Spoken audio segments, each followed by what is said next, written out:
Hi guys, just back from coaching. I got really involved today. Don't know if anyone's familiar with rugby that watches this channel. A few people are, which I'm glad to see. There's someone who has Ruck in the title of their name, so we know you're a ruggerhead. And we were chatting about the game. And Shawnee, you like your rugby as well, but because I used to be in the back row when I was coaching today, I was saying to the lads, if you don't protect the ruck, I'm going to jackal the ball. And I was getting a few in there, and I was delighted. Still got it. Um, But yeah, it seems like a perfect time to talk about this topic. So I was wondering something. I wonder what you guys think. So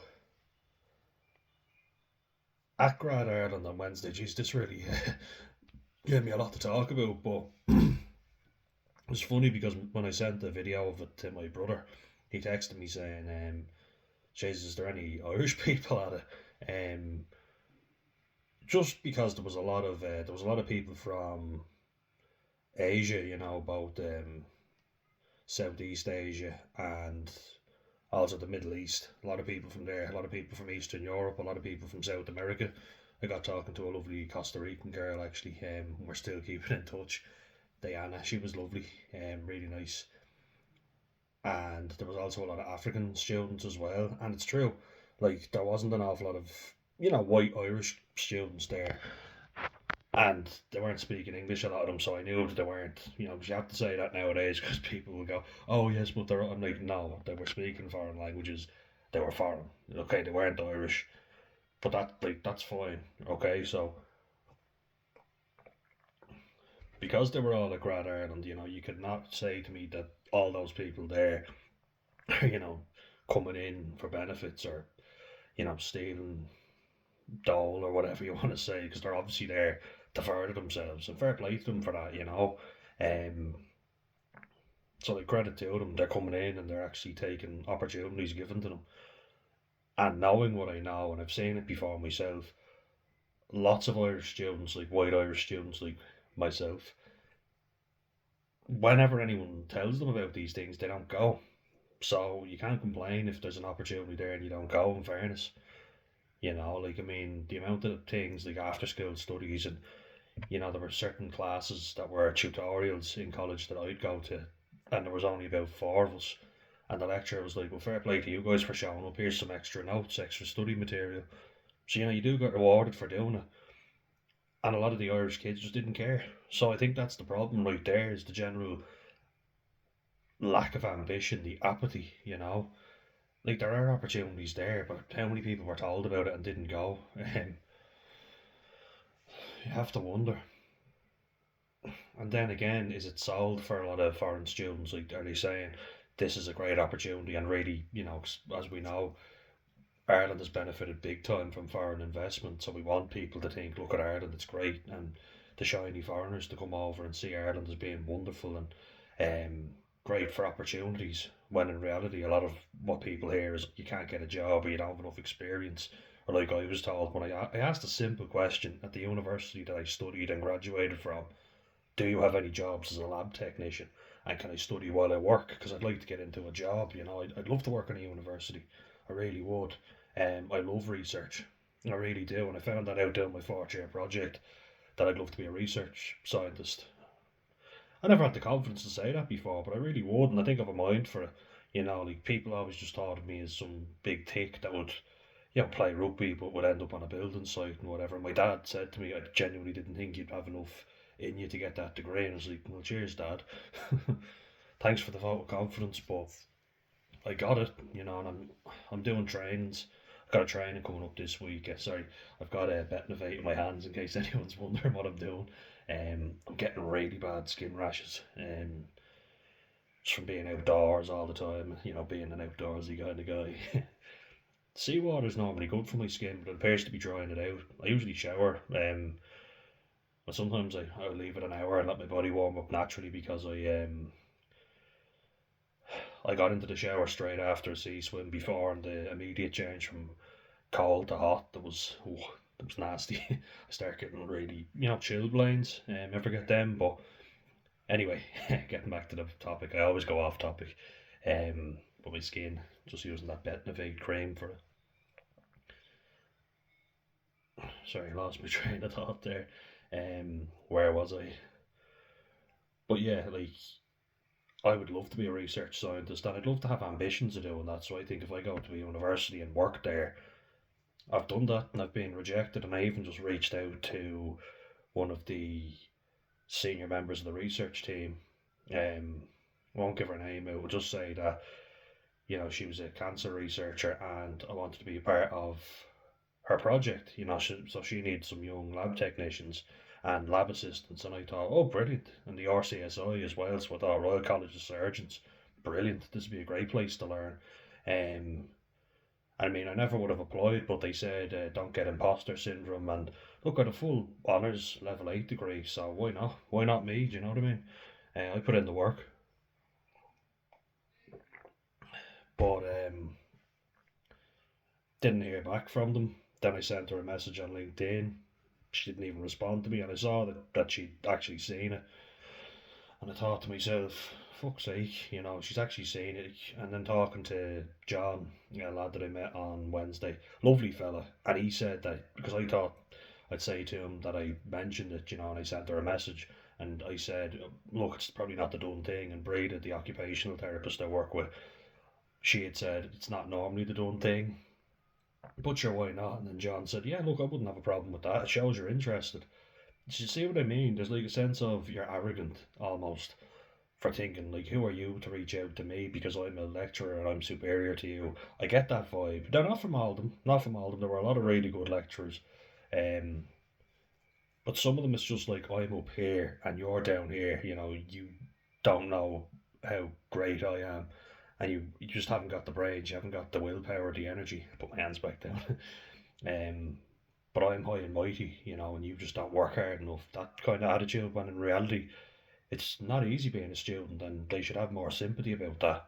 There's a lot of stressors that go through us now. And if I'm willing to ask questions and engage, you should be willing to help me as best you can, and then appreciate that I'm not asking for a lot of help, but I am autistic, so I do have some additional needs, but I'm working on them as best I fucking can anyway.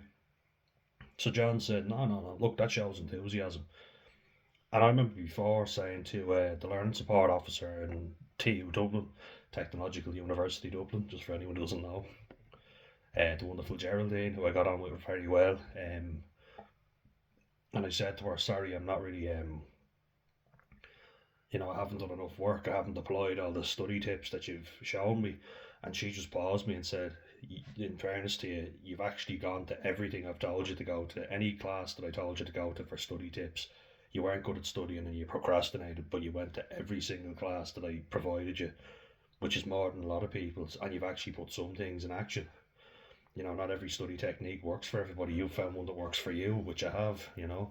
Um, I prefer to like study in a cafe or with a cup of coffee and maybe a bit of music, or if I'm doing a lab report, let's say, anyone know what lab reports are like, you'll know what I mean. They can be quite boring, and you're kind of just tabulating information and you're regurgitating shit back down. But having a bit of music on, having a cup of coffee or a cup of tea, it really helps me get it done.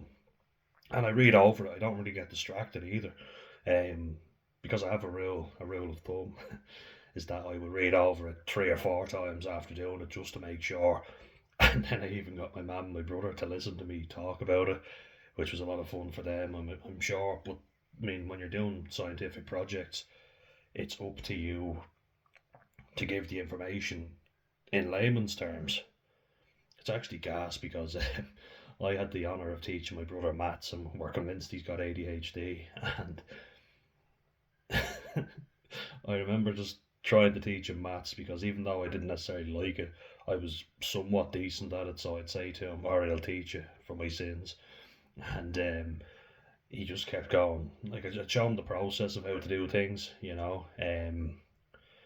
So quadratic equations, trinomial expressions, things like that, um, differentiation, etc., etc.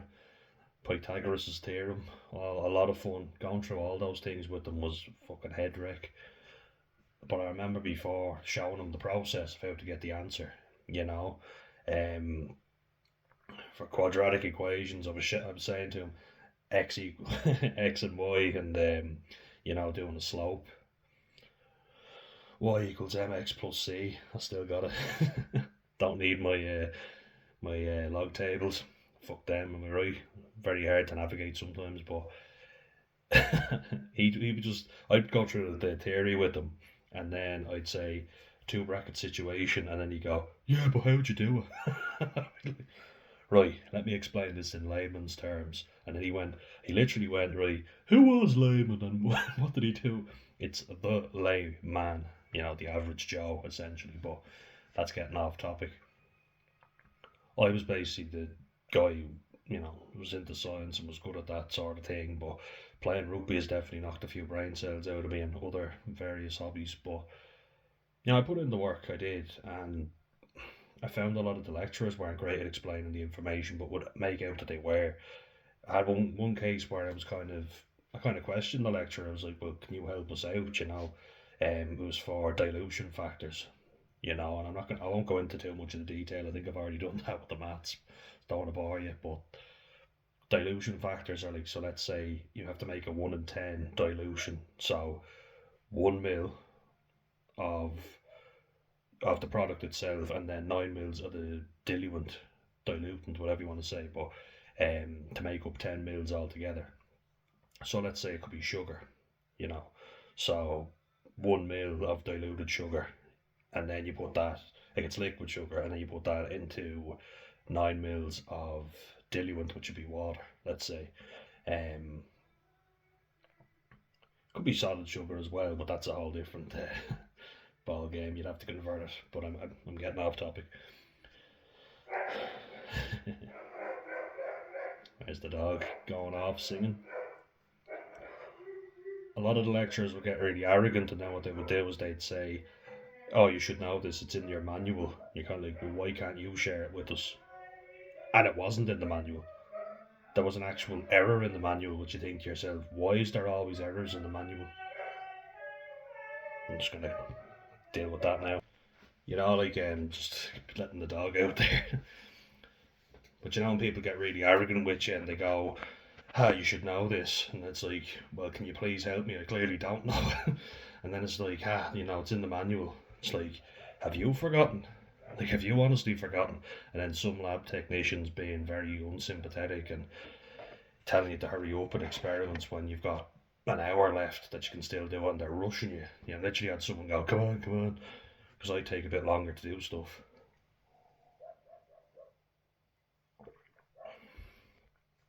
But a shout out to the good lab technicians that we had. Paulina was lovely. She actually gave me a reference. She's working over in Icon. So a massive shout out to her. I loved her. She was great. Holly, also really liked Holly. And there was Dean. Dean was another fun guy. Adam, who was actually my neighbour back in Dublin. Funny lad, real hippie kind of guy, long hair and tattoo down his neck. I said to him one day, I was like, I didn't know you were smart. And then we just had a laugh about that. But no, I feel like that's the reason a lot of, to get back to my point, I know I've gone on a long rant, but I'm just telling you my experience of college because I don't feel like it was very fair the way it was done, and I think I came out of it somehow. Um, but there was a lot of apathy because a lot of students weren't given much belief, and a lot of the lecturers were very ignorant and very unsympathetic. Plus, it was like going straight from one stressful environment in the leaving cert, where I didn't feel like we were learning anything, to another. A lot of the stuff that we learned in college was with broken machinery, and they never bothered their arse getting it fixed. And that just seems to be acceptable. It seems to be like, oh yeah, well, every university's like this. We literally went into a class, and I got there early, so I thought I'd be better prepared, and I thought I'll get there early and get my seat, be relaxed, because I used to be rushing from class to class. I was trained in rugby, I wasn't taking college seriously enough, going to the gym or whatever, drinking heavily at the weekends, so I was like, fuck this, I'm going to take it seriously now. So I start getting to class 15 minutes early, waiting outside, then heading in, thinking, alright, fine, I'm doing my part now, because you can't complain if you don't do your part, cover your own arse, as I say. But so I went in, got my seat. Then more people were coming in, and the place was packed. And then more people. There was like 20 people that had to stand up because there wasn't enough space for everyone. And then the head of the science department came in, and he said, "Right, we'll put them in this room, or we'll split the classes." Oh no, we can't do that because the room's double booked. There's somebody else in there. Oh fuck, well then I don't know what to do. And then the thing was just cancelled. And that was just done regularly. And then a fateful night, which I spoke about before, where I got into a lot of trouble, but I won't go into that too much. But it was Friday the 13th when I was flying out to Holland, and I got into a good bit of trouble there. But I remember we had a class assignment at CA coming up on the 12th of December, which would have been 2019. And I checked this, double checked, triple checked. I asked everyone, I made sure that it was every email that I got, it said the 12th, which was the Thursday, so I would have been doing my exam and then flying out the next day on a Friday, because it was the last day of the semester. So I thought, grand, I'll do that, get that out of the way, last exam, and then I'm off. With nothing on the Friday, perfect, I'll fly out. And then I checked, I think, the week of the exam, after already checking, double checking, triple checking, and quadruple checking. And I said, sorry, I'm just making sure that the exam is still on Friday. The exam is still on Thursday. The lecturer gets back, no, it's been changed to Friday. I had a request from your class president, so it's been changed. I was like, well, I never heard about it. There was apparently a vote, but loads of people didn't hear about it. He's like, for fuck's sake. And I was like, I fucking checked this. Stuff like that happened all the time, without everyone agreeing to it, you know what I mean? And I was like, fucking hell. Again, another thing, so then we had to do a whole rigmarole, the vote system. Because I planned this, these were non-refundable tickets, do you know what I mean? And Ryanair are paying the whole, so trying to rearrange a flight with them would have been a disaster. It was already a fucking disaster, but so I arranged that anyway, and then I had to play the autism card and say to the learning support officer, Geraldine, who in fairness helped me out, said, look, I'll show you the emails of copies of them that I checked to see that it was on Thursday. And she said, okay, fair enough, no problem, I'll say that to him. That you checked and then you booked the flights and you can't change them, which I couldn't. And I didn't like having to do that, but it worked, Majority of the class voted for Friday. I gave my reasons, but a lot of them said they would if they weren't busy, but they had to do something themselves on the Thursday, so like dentist appointments and all. They said, look, I genuinely would, but I can't cancel this, so I'm sorry, I'll have to do it on the Friday. So that's how, majority rules in the end. Went through a lot of trouble to get that thing changed, but fucking it happens.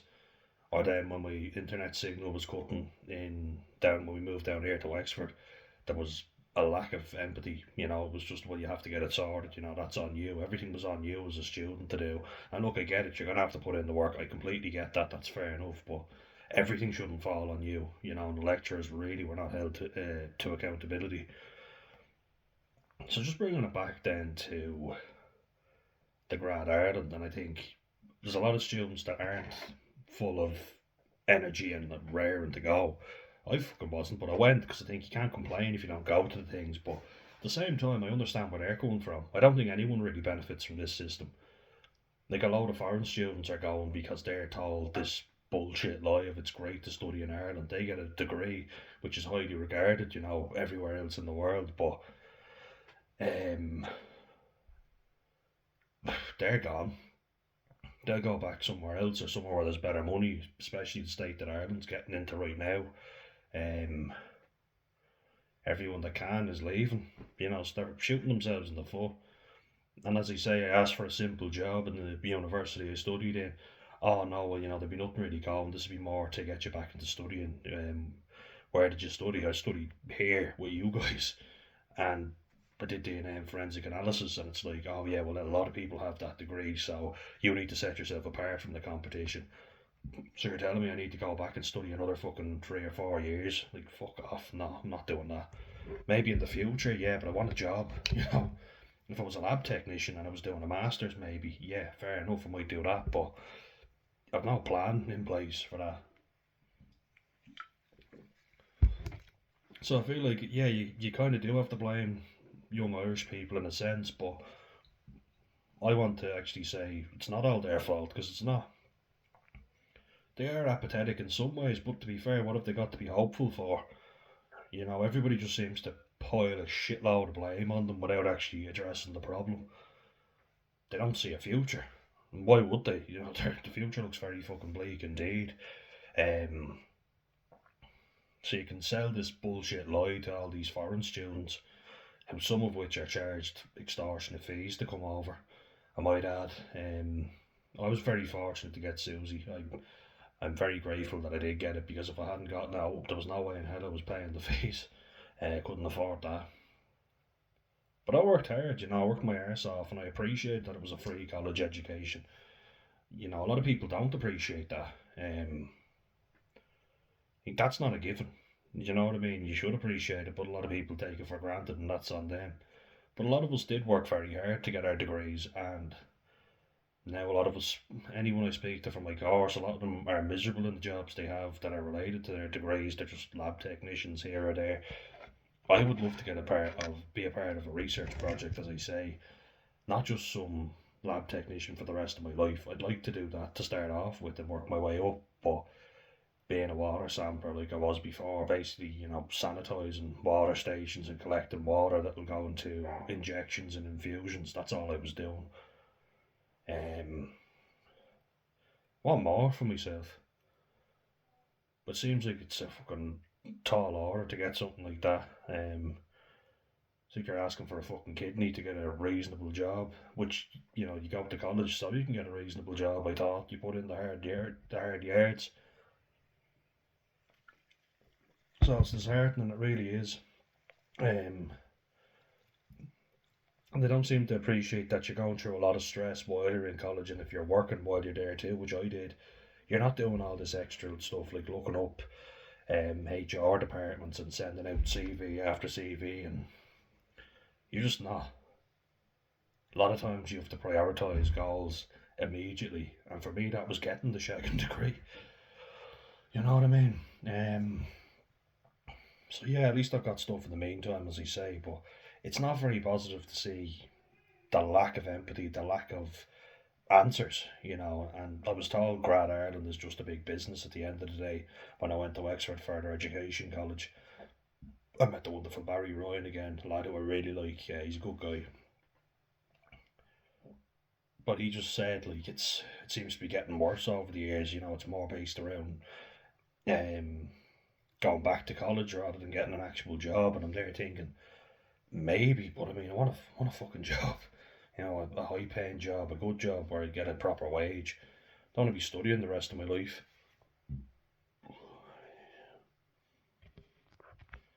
You know, you can study as much as you fucking want, but I've done enough of that. I just think it's a crock of shit, you know, all this go to college so you can get a good job. Well, done everything everybody's told me. I'm not reaping the rewards of it. And I'm sure there's a lot of Irish young people in the same boat as me. They don't see a future, they don't see any opportunity, and that's why they're getting the fuck out and not going to these things. Maybe a lot of them have gone and they've thought, you know what, fuck this. I'm not wasting my time with it, because it was, to be honest with you, quite a waste of time in a lot of ways. I got to see a bit of information and whatever, but I've gone to a load of different people. I think I've had the CV looked at by 5 or 6 different people who specialise in getting people jobs, occupational therapists, college guidance counsellors, learning support officers, and still, I've even had it. I've had a comparative CV. So, say the person who was a water sampler with me, I got sent over their CV to have a look at that. By a friend of my dad's, just to show you what you're looking for, and he worked out there. So, yeah, you know, you could look at that, and you could compare and say, what are they looking for? Oh, well, here it is right here. So that's what they're looking for. Grand. So I need to touch up the CV a little bit and show like analytical techniques that I would have used, and But now, like, I've got a lot of good stuff on my CV, but they only want the page. So it's there, you need to get down to there. Because they're just looking at it, scanning through it like they're going through fucking TikTok videos. And, like, one of the little modules that I attended in GradIreland was CV work. And to be honest, it's something I've heard a lot. You know, it's just you put in all this effort for days and hours in your CV. Guess how long they look at it? 20 seconds. Wow, shocking. Like, I know that. I know that that's what they do. And then even if you get an interview, it's like, what could I have done better in the interview? And I asked the interviewer, um, and they said it was very good. You come across as a nice guy. Little do you know what I'm hiding. But I came across as personable, he said, and also he got what he needed from me, the information. So I was like, I showed that I'm a good person, but I'm also capable. I can communicate back and forth with people. I can have a laugh, but I can do the job you need me to do. It's just give me the fucking thing. Um, but yeah, I can understand why there's not a lot of white Irish people like myself there, because they're probably sick of all the bullshit that they go through. But I also have to say there is a lack of appreciation for what you do have, and if you're given opportunities, it's up to you to take them and appreciate what you're given, and not just go, I couldn't be arsed. There's definitely an element of that as well. Like, believe me, I've seen it. And I can't imagine how frustrating it is as a lecturer when there's people on the phone not paying attention when you're trying to give a lecture. I have an appreciation for that now.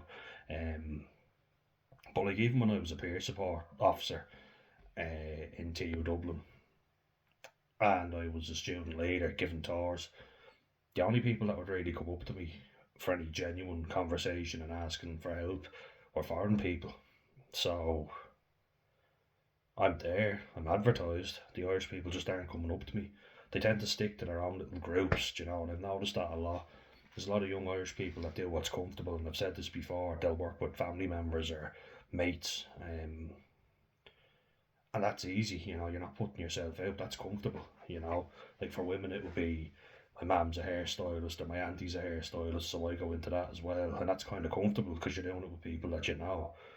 Or my dad owns his own construction company, so I'll go in as an electrician, or I'll go in as a plumber. My dad's a plumber, so I'll do my apprenticeship under him. He's an electrician, you get the fucking point. Or I'll work in daddy's bank. That's the age-old one, isn't it? So, if you're ever going to go out on your own, like, and just figure out what you want to do, I feel like there's a lack of that with a lot of Irish people. And I guess I'm kind of blessed in a way that my dad didn't really give me anything. So, like, he was just basically saying, here's a company, you can pick up shit off the ground for them and do all the dog work they don't want to do. But I'm not going to be there. I'm not working with you. It's not me. You're getting it through. And he just wanted to leave me off. I'm glad that didn't work out, because that would have been shit. That was soul crushing. Definitely made the right call going in and doing the college degree, but need a fucking job from it now and not getting it. Well, I hope so. Touch wood. But no, I definitely think there's a lack of ambition and there's a lot of apathy. There's a lack of going out and doing stuff on your own from a lot of Irish people. Even the way, like, when you're going on a night out with them, it's real. Who's going. And I know that might seem unrelated, but they want to go with people who they know because it's comfortable, and living in the comfort zone, not just going out and doing something on their own because it'll further them. It's, oh, well, my mates are doing this, so I'm doing it. A lot of young people do it anyway, but I think it's something I've noticed particularly with a lot of young Irish people. My mate did it, so I did it. Which is no way to carry on, because what if your mate says jump, you gotta jump, and then if your mate wants to do something you don't want to do, you're just gonna follow them into it. You gotta have a mind of your own, which I'm glad I do. That's good. You need to have that. But guys, I'd wrap it up there. I'd like to know your thoughts on this. Are we benefiting foreign people over Irish people? Definitely think there's an element to that. But are Irish people apathetic and not taking the opportunities that are afforded to them? Are they lazy and are they unmotivated, the young Irish people? Let me know. Are foreign people just given more opportunity? I'd love to know what you think. Are they just more go-getters, or are they genuinely being given more opportunity? I don't know. I'm asking you. You let me know. All right. I'll see you in the next one.